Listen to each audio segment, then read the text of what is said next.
kaas wuxuu iska ahaay nin garab xamaalata oo ciyaalkiisa iyo hooyadiis iyo aabihiis oo waayeela oo sariir saaran oo baraawo degan asaga uunbaa wax sii jiray ciyaalkiisa isagabaa wax sii jiray waxbarasho asagabaa ka bixi jiray wixii hooyadiis iyo aabihiis rabaanna isagabaa sii jiray.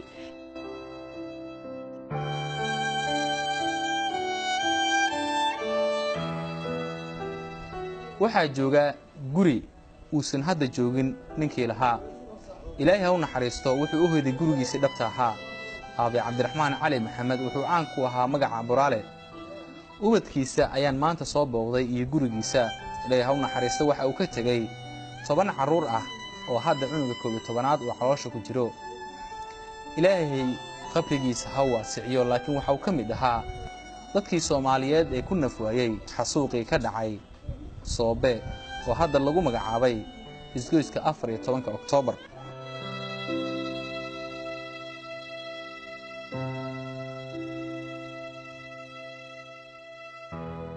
waxaan soo wacay 6 saac bar waxaan soo tuuray lacag yeeras $10. markaas aan ugu dambeysay imtixaan ma taagalnay imtixaan marayna xiisada koowaad waxa maqan qarax jugtiis aniga ogeena guri isa imaanay maqribka camta aan waysa qaadarno alla aabo geeriyo alla naxariisto.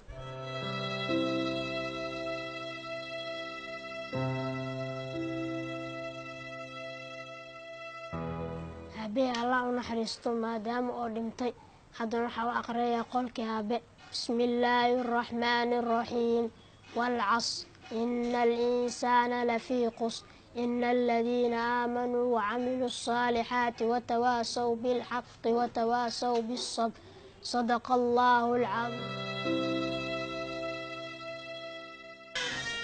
ilmahan waxa uu weyn 13 jir weyn gurigan jiraan aan ku jirnaa nolol maalmeedkeena asaga noo raadi jiray hooyadiis iyo aabiis oo cajis na asaga gacanta ku hay jiray.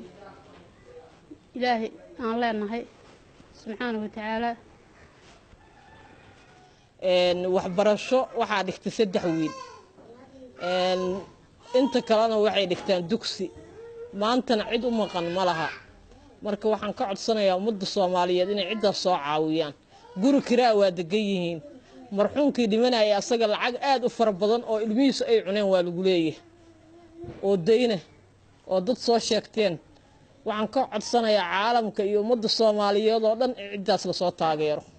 qoftii islaana oo naqarab qaba karta oo ilmahaas masaakiinta oo waxba haysan oo guri kirada ku jirto oo waxba iska bixi karin oo iskool iska bixi karin oo quraan iska bixi karin oo wax kasta u baahan waxay igala soo xiriiri kartaa taleefankayga 8 97 47 15.